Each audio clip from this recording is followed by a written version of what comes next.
Hello and welcome to the Actual Magician's Bookshelf. Yes, I am an actual magician, and in lesson 4 of our ongoing Occult Kabbalah for beginners, and we're going to take a look at how to actually use the tarot and the Kabbalah itself today in a bit more of a preliminary practice, a meditation, a pathworking, a guided image meditation, a guided journey, depending on what you call it, because it's important to start to integrate the symbology to use as a key in the actual world itself. This is all about using the Occult Kabbalah in the actual world, in actual practice, in your understanding, in your ability to discern patterns and to respond to them, relate to them in a far more comprehensive, consistent and congruent manner to what base reality actually is. And if you recall, we were looking in our previous session at the tree in terms of the Hebrew letters for the names of the Sephiroth, and I asked a homework question about looking at the paths running across the tree and their corresponding tarot cards. So we'll take a quick look at the answer to that and how we can use that in a practical everyday tarot card reading as well. And then we're going to draw a new tree and take a look at Kether and Malkuth together and look at the similarities and differences between these two Sephiroth on the Tree of Life through tarot. And then we're going to go on a little sort of journey into Malkuth, likely, in order to explore that and see how we can make correspondences in our everyday life and start to tie in this language into our inner experience as well. So let's take a quick look at these three paths here first, and then we'll get on to today's lesson. So I'm going to draw a new tree for that. So let me just take this one off. And again, you should be practicing your tree of life as much as you can, drawing it until you can do it quite quickly. And on this one, we are going to mark. So there we have a slightly out of balance. I suppose I could have traced the one below it, but they're all hand-drawn. So we're going to take a look at this path here, running across. And if you recall, we mentioned these as the rungs of a ladder going up the tree of life. You can see how these are rungs of a ladder. And there's an alchemical series of illustrations called the Mutus Liber, the Mute Book, and that actually utilizes the symbology of the ladder that we correspond to Jacob's ladder, the dream that Jacob had of angels ascending and descending a ladder. So in effect, this is Jacob's ladder, and these are the rungs of it. And in tarot, as we looked at, we have the, just seeing what I'd written down for last week, we had put the blasted tower there. So this corresponds to the blasted tower, and then I asked you to take a look at these. And so if you don't want spoilers, if you haven't done this exercise and want to do it, then go away, pause the video now and go do that, because I'm just going to talk about those from last week. So what we have here is strength, the tarot card of strength or fortitude, and at the top we have the Empress tarot card. So that's the answer. In this set of correspondences, the Golden Dawn set, we have the Blasted Tower, Strength, and the Empress. So just get this pen down and take a look at those cards, which I have very handily put in front of me. So we have the Empress, Strength, and the Blasted Tower. No expense spared in our presentation material here. So we have the Empress at the top, then we have Strength, then we have the Blasted Tower running down the Tree of Life like so. Empress, Strength, and Blasted Tower. So let's just take a look at those cards as a set, because we're obviously comparing these cards together. So if you did this for your homework, you might have noticed certain things about the cards and had particular thoughts about them as a sequence. This is a lower card, this is the middle card, this is the upper card, and this corresponds to Venus, this corresponds to Leo, this corresponds to Mars. So we have a planet, and a zodiacal symbol in the middle. Venus and Mars obviously are sometimes used as the symbols for male and female. And you can see we have a sort of very feminine card at the top, probably the highest of the feminine cards, and a masculine phallic card with the crown and the explosion and everything else going on here. In the sexual symbolism of the Mars corresponding Blasted Tower. And in the middle we have Strength, which has the usually seen as a obviously male lion and a female component here with the maiden and the uniting link of the infinity symbol in between. So here we have a crown toppling, here we have the crown of infinity, and there we have the celestial crown at the top.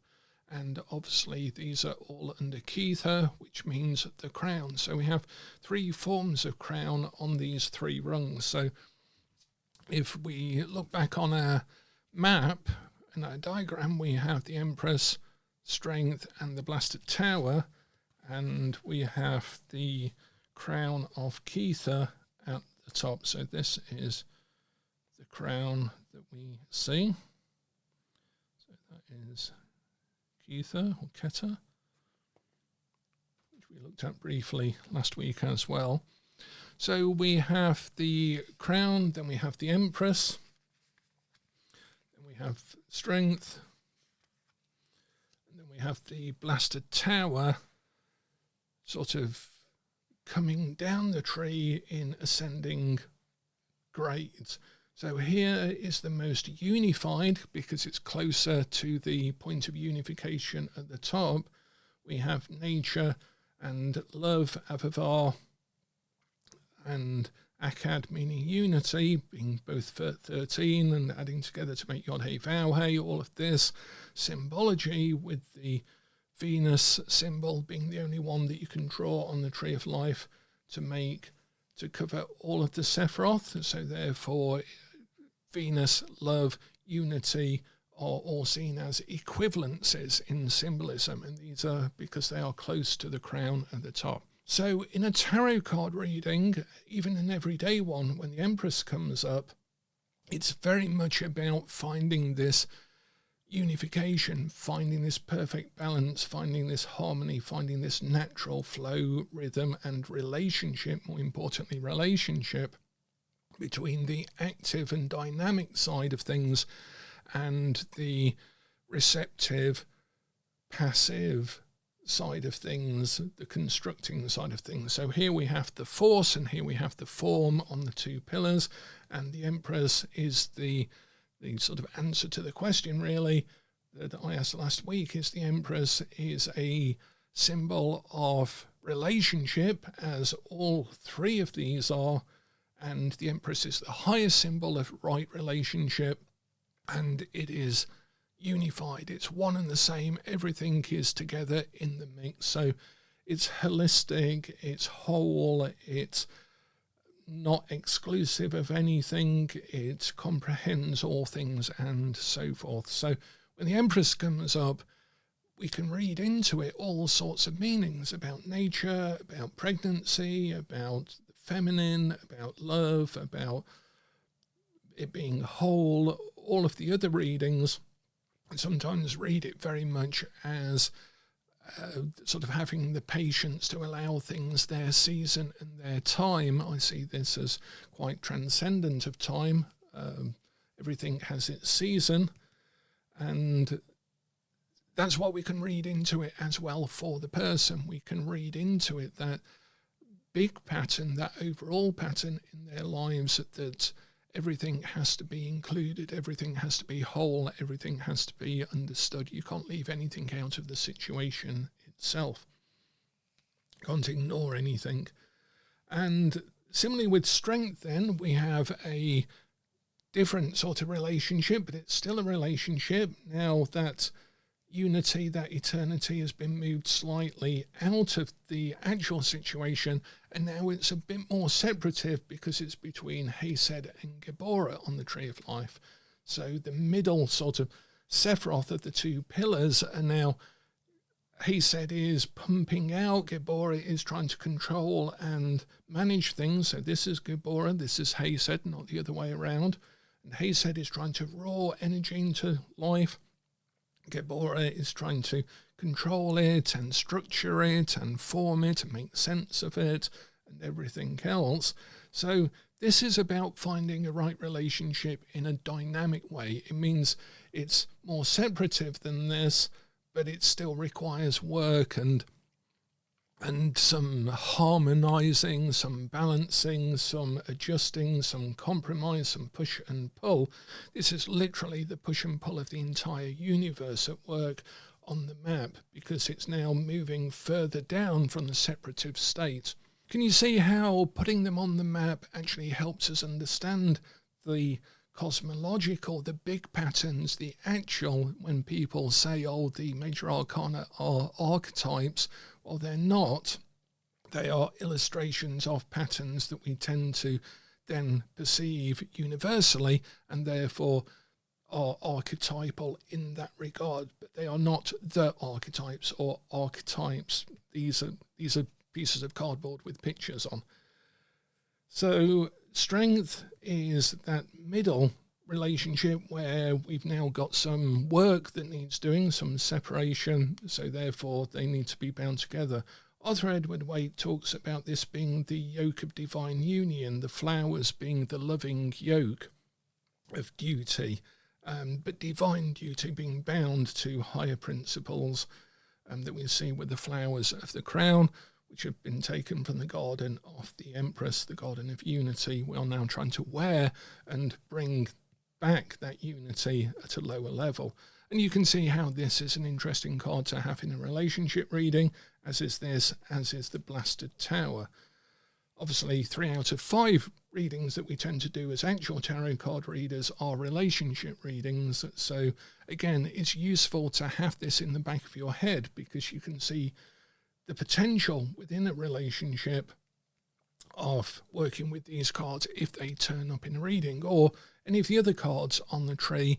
They are all talking about the relationship between the Sephiroth. Therefore, we can use them in an everyday reading. 3 out of 5 readings, you can use the Tree of Life, you can use the Kabbalah, you can use your understanding of the Major Arcana, because it's going to be a relationship reading, and this is a map of relationship in total, the relationship of Kether and Malkuth. And then we come to the Blasted Tower, which we looked at last time, but the Blasted Tower, we can now see that that crown has now been entirely separated. And of course, if you know the story of the Tower of Babel, then you know that people tried to build a tower to attain unity, to get to God, and in their pride they fell and the languages were scattered, so everyone had to find themselves speaking in different tongues as a result of the downfall of the tower, which works very well in child development in our story as we ascend the tree through just psychological and personal development as a human being.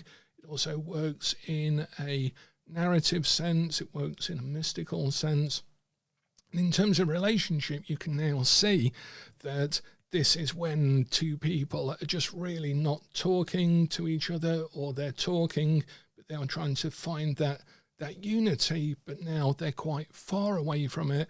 So one has to be careful about the speaking in tongues that you work out. And this is the Mars nature, the martial rather than the marital nature of this card compared to this card, the Empress, in that we might be speaking a different language. We might be using the same word to mean different things and so forth, because we are now far away from the unitive, wonderful state of the perfect garden, of the perfect relationship up here.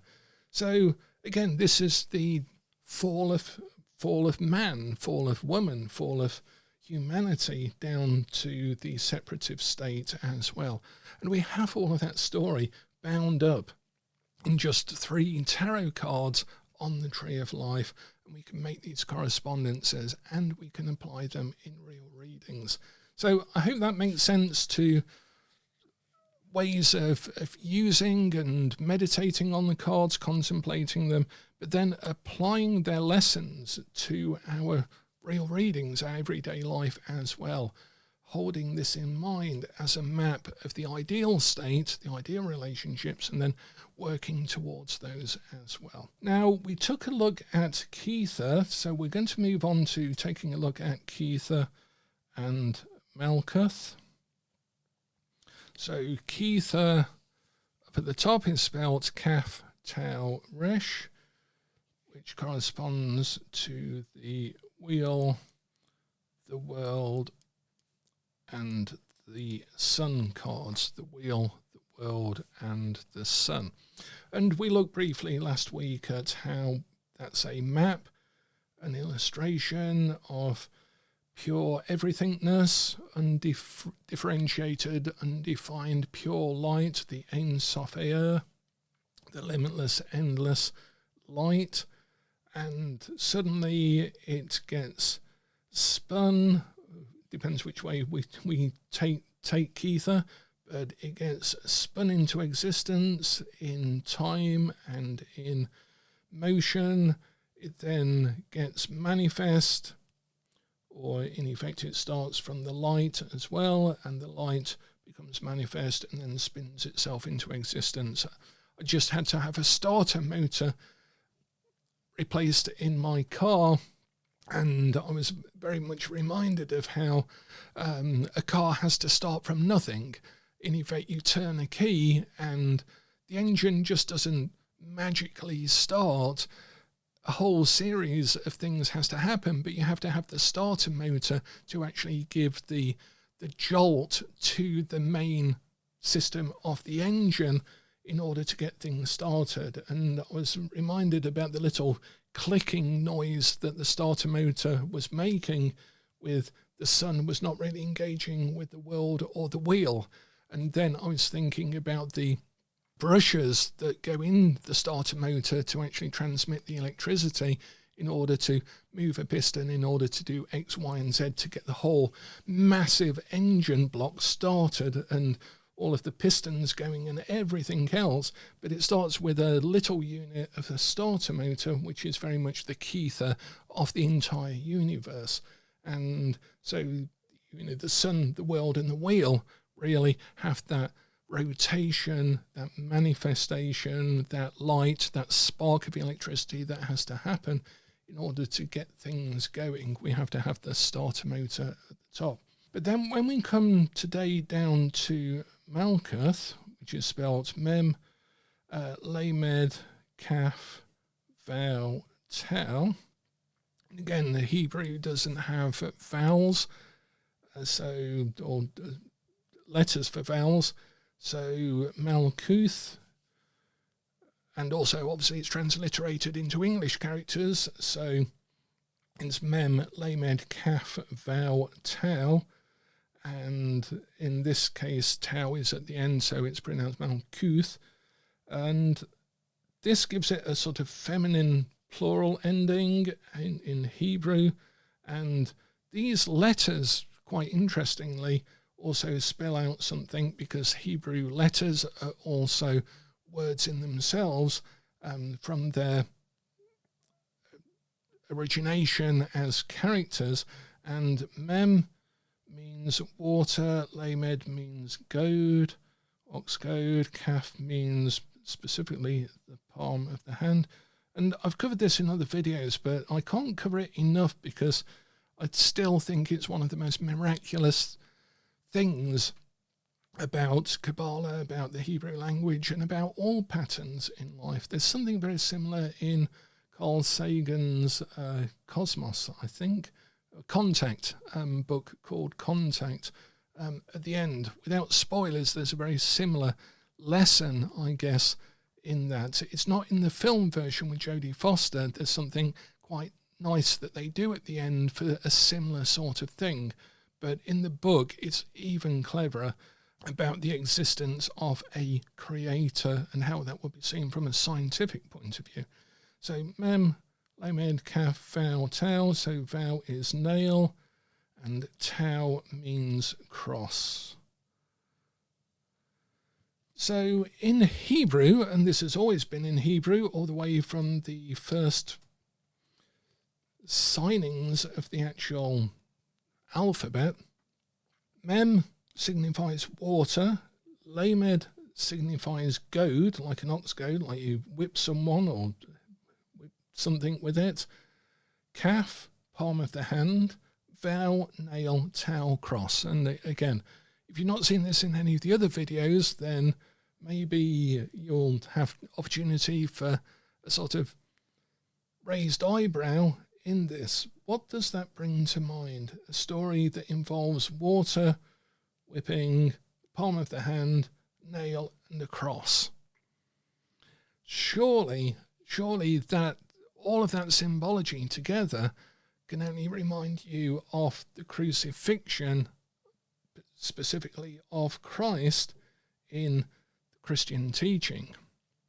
Water and vinegar, I guess, the goad, the whip, palm of the hand, the nail, and the cross. And that is built in to the Hebrew word Malkuth, that means, and always has meant, kingdom.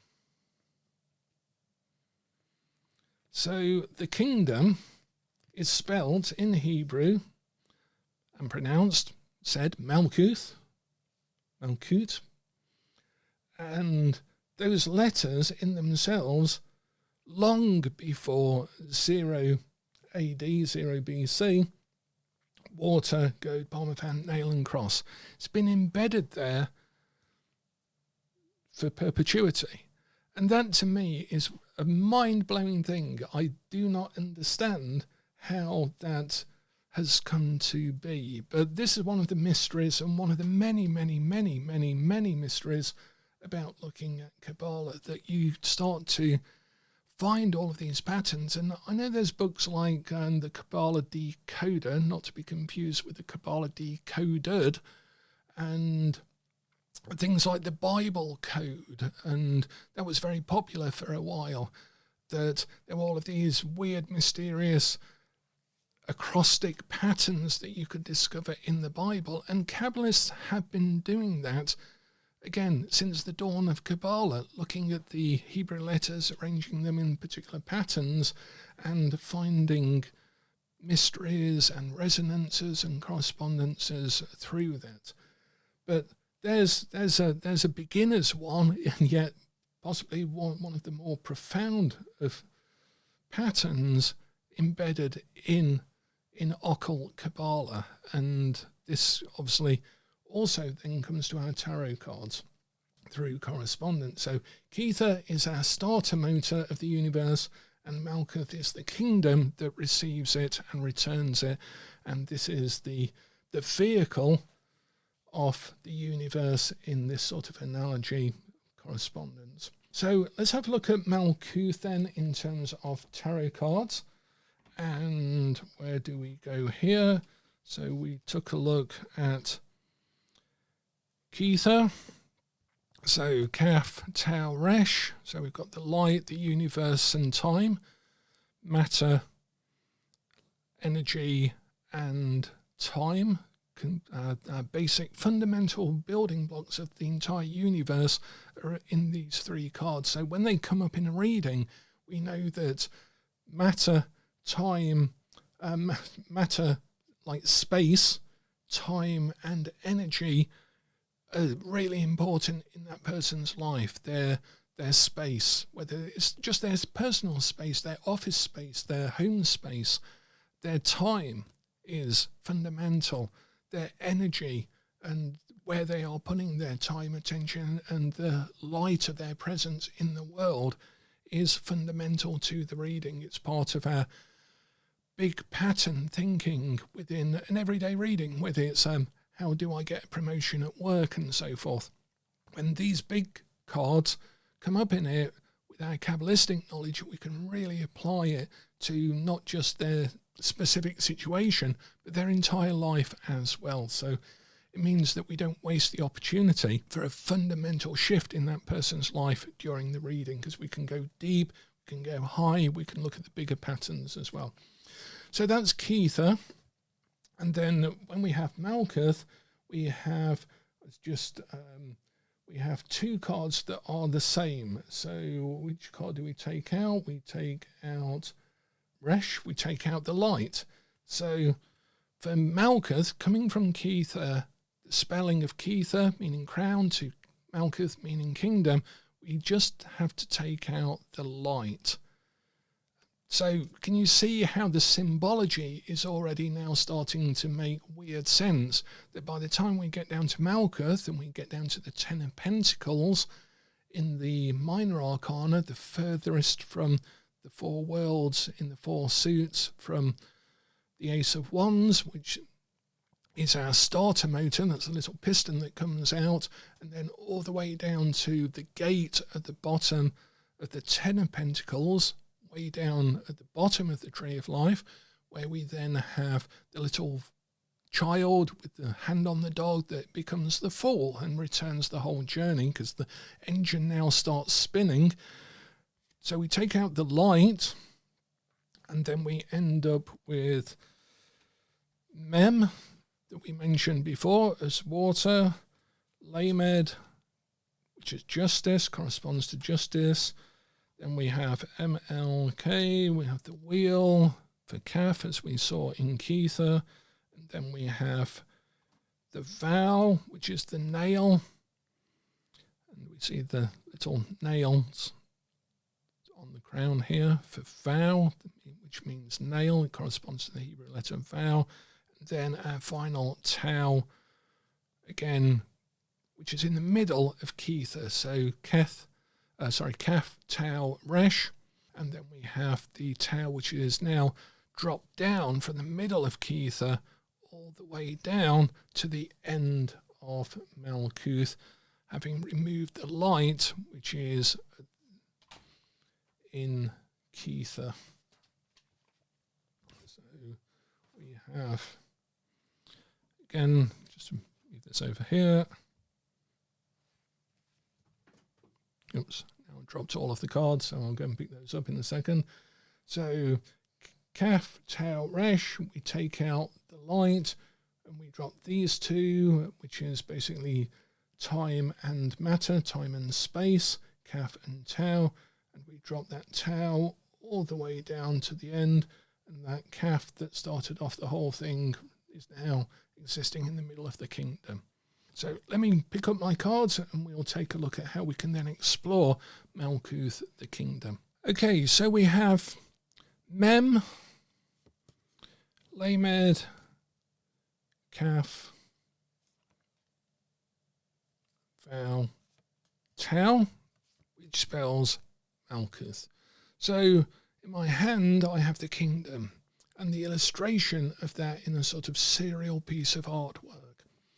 Now, when the Golden Dawn looked at the Hanged Man, they really didn't have this image in mind. They were aware of it, but they used a sort of alternative version of what was called the Drowned Giant or the Drowned Regent. And this was basically a similar figure, but in the shape of a fly-flock cross that Waite has pseudo-hidden into the design of the card. But in effect, this was a drowned giant underneath water.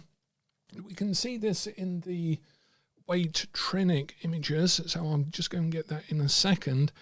And this was basically, and Waite still has it in this card, but it's slightly hidden as spirit in matter, because this is part of Malkuth, this is part of the kingdom. This is the furthest point from Kether, But even here, there is still light in the darkness. In the Golden Dawn ritual of the neophyte, it's a biblical saying about the light shineth in the darkness, but the darkness comprehendeth it not, because through initiation, you're having your entire world turned upside down to become spiritual in its truest sense, to become aware of the spiritual existence and the spiritual life. So initiation is always a complete upturning of your existing state into a new state. It's what the initiate is a new person, quite literally leading a new life, because their world has been upturned, either recognized or catalyzed by an initiation ritual or event. So here we have, let me get the image from I'm trying not to lose my cards this time, from the Waite-Trinick deck of the Drowned Giant, because it's more obvious to see. There's several versions of this, but you can see here that the Hanged Man, and this is a fly-flock cross. Obviously it was taken by the Nazi Party as a symbol of great evil, but its original symbology was nothing to do with that. It just appropriated it. And so you can see how it's hidden slightly in the Drowned Giant in the colour version here. And the rainbow is obviously the rainbow of Kesheth that we've looked at in the previous video as well. The Ark of the Covenant is above, signifying the sort of outer church or outer religion, outer belief system, whilst the divine nature, and you'll see the crown of Kether. Let me just put that the right way up, so we can see how the Hanged Man, Waite has actually, this is his inner version of it. This is, we still have copies of this available at Abiding in the Sanctuary. I'll put a link below if you're interested.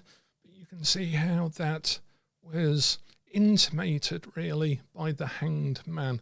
But most of all, in terms of our Tree of Life, it's a symbol of matter and the spirit within matter that has subsisted itself all the way down the rungs of the ladder, down the pillars, all the way down to our everyday existence, but it is still present because Malkuth is not this world, this is Yesod, corresponds to Yesod on our map. Okay, so this is the spirit in matter, and in an everyday reading, when this comes up, I always read it as someone who needs to realign to their highest values, fasten them, even if that seems counterintuitive to the actual situation itself. Then we have justice, which is the equilibration of the world, the universe, to natural law, to temporal law as well,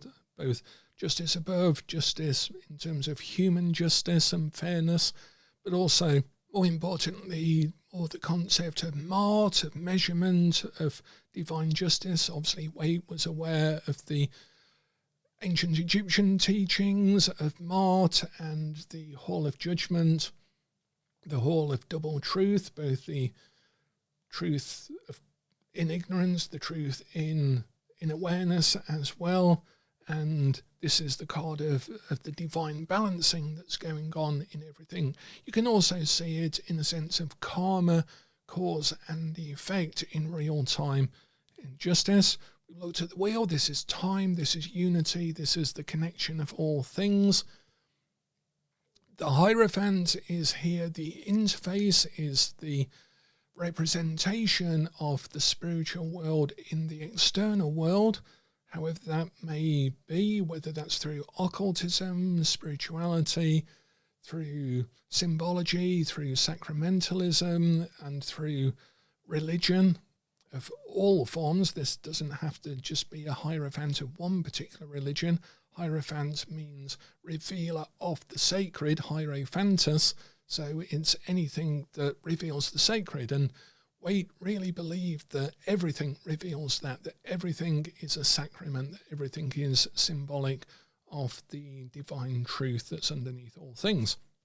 And of course the world is then the world as we experience it through the four elements, through the duality, and it's very clear that these are the ones of duality, and now the truth is veiled in matter, that the divine truth is now fully drowned, fully hidden in matter, because we're now in Malkuth. So can we see how those cards mutate and relate to Kether and Malkuth? Because again, the reason I've done it this way is because in Kabbalah, one of the fundamental teachings, like the Sephiroth are unknowable, like the paths are our experience arising through relationship between the Sephiroth, and therefore our lessons, our challenges and resources on the tree. And we looked at the other important lesson as being that our reality as we experience it is Yesod, corresponds to Yesod on the tree, not Malkuth, because Malkuth is in Kether, and this is our third or fourth most important teaching, and Kether is in Malkuth, but after another manner. It's one fundamental, traditional, Kabbalistic teaching.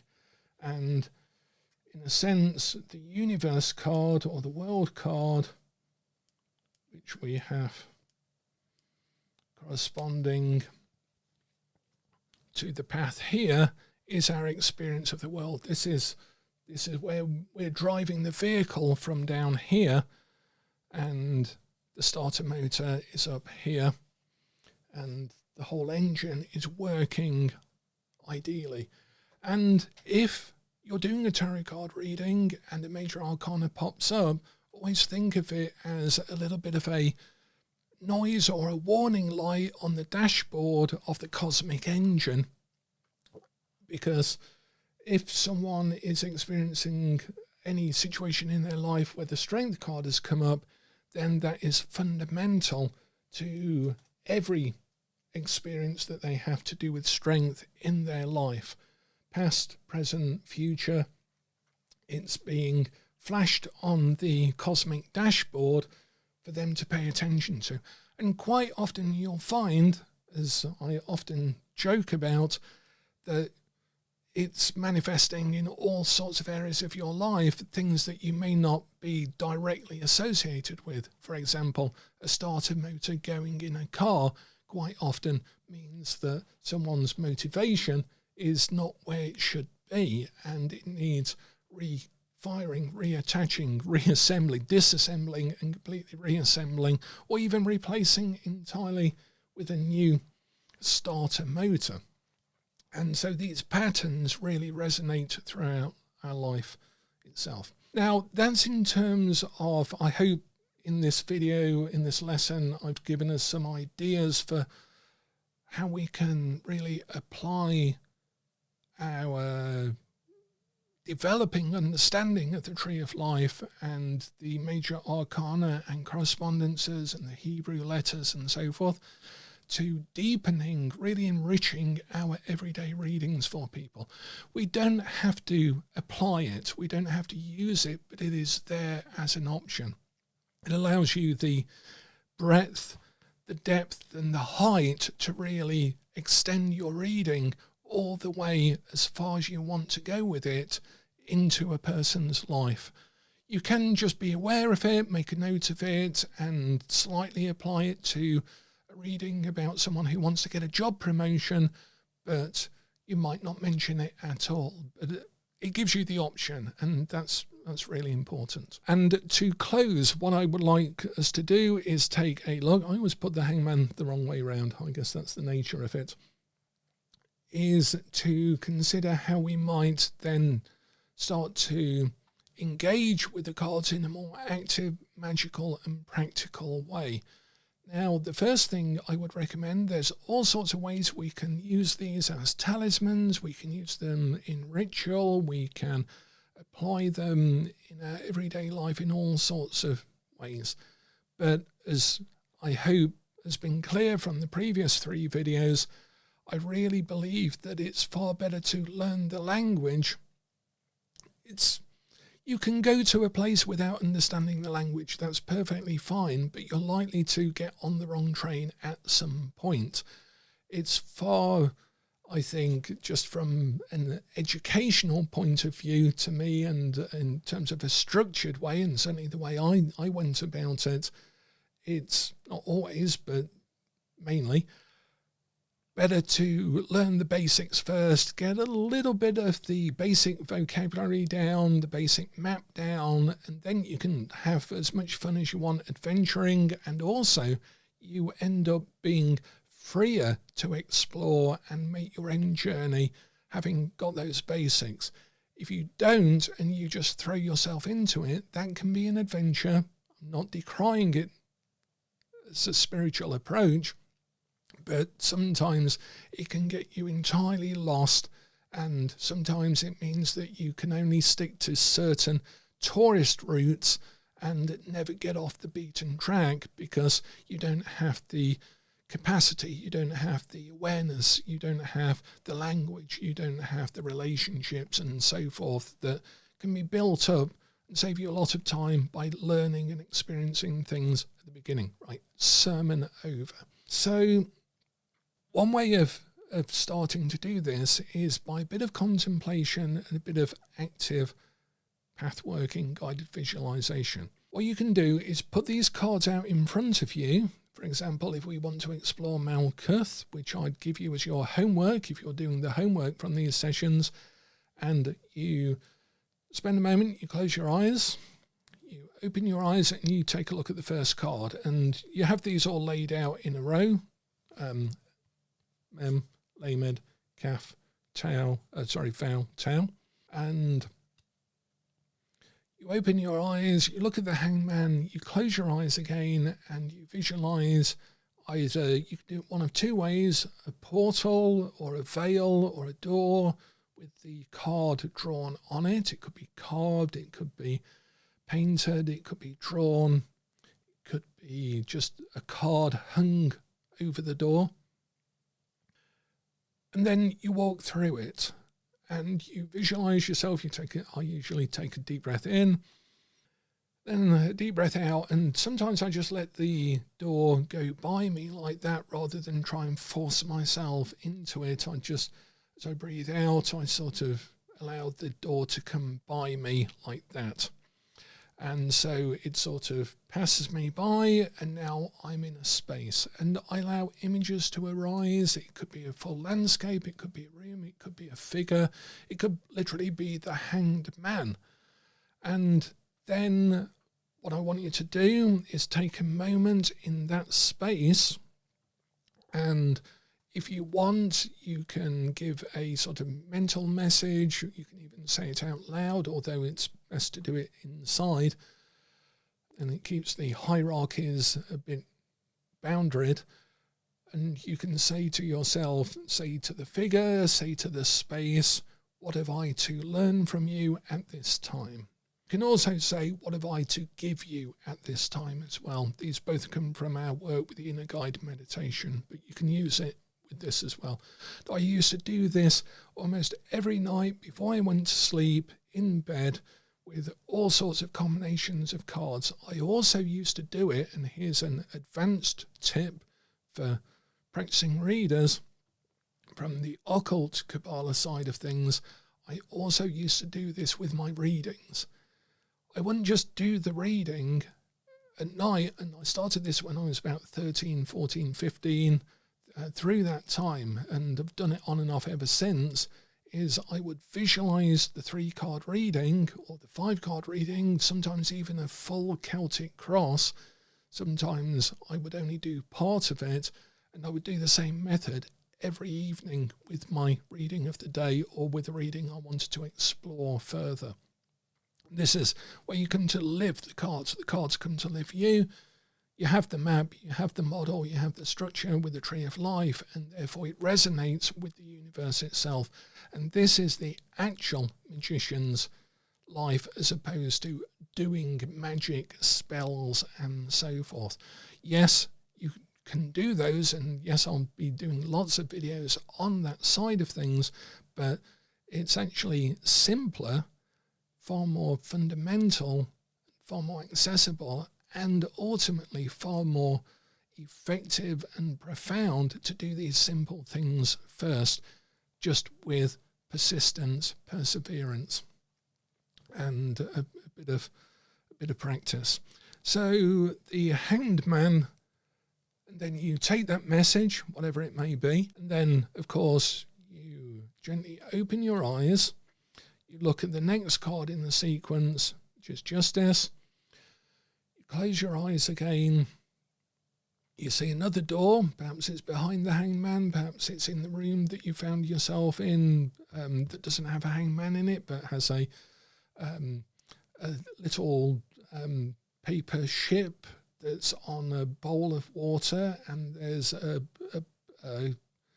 bar of gold. Yeah, it's a bar of gold, and it has the words, it has the Hebrew letter for Mem on it. See, you can do the path working quite naturally once you've been doing this for the whole of your life. And then you do the same with Justice, and you allow yourself to pass through whatever is on the other side of Justice, and you do the same thing. What have you to teach me at this time? What have I to learn at this time? What can I give you at this time? What can I do to balance you in my life at the moment? And then have that. And you don't have to remember everything that's been told. It's best to journal it afterwards. I used to do that as well. But you can allow this to work in your unconscious through the symbols as well.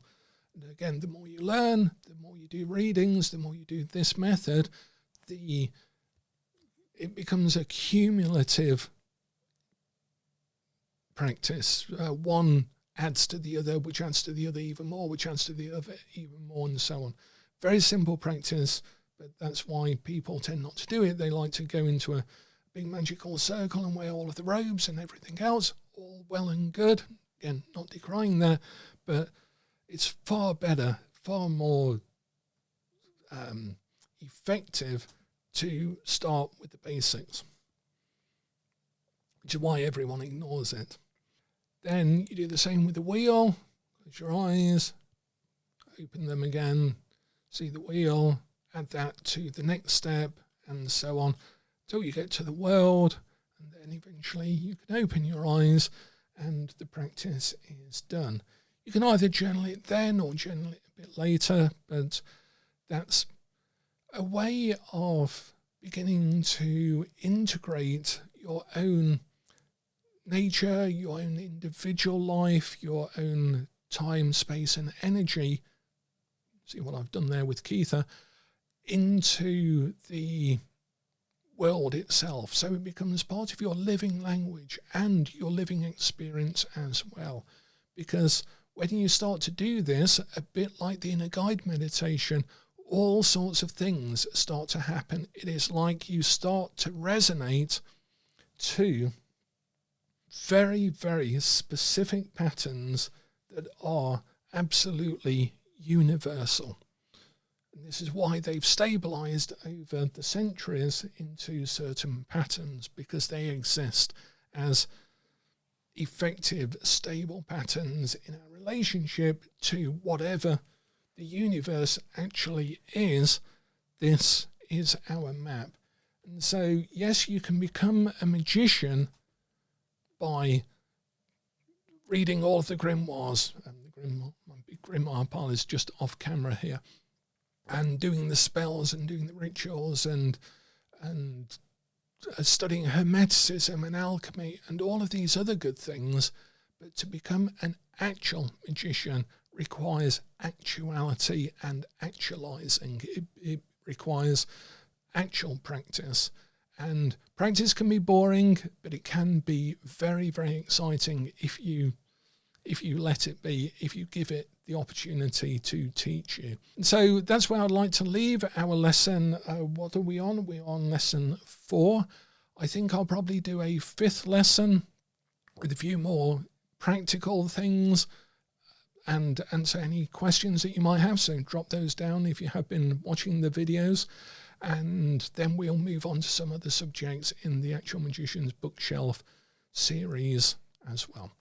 And also, I'm delighted to announce that I'm making some memberships available on the channel.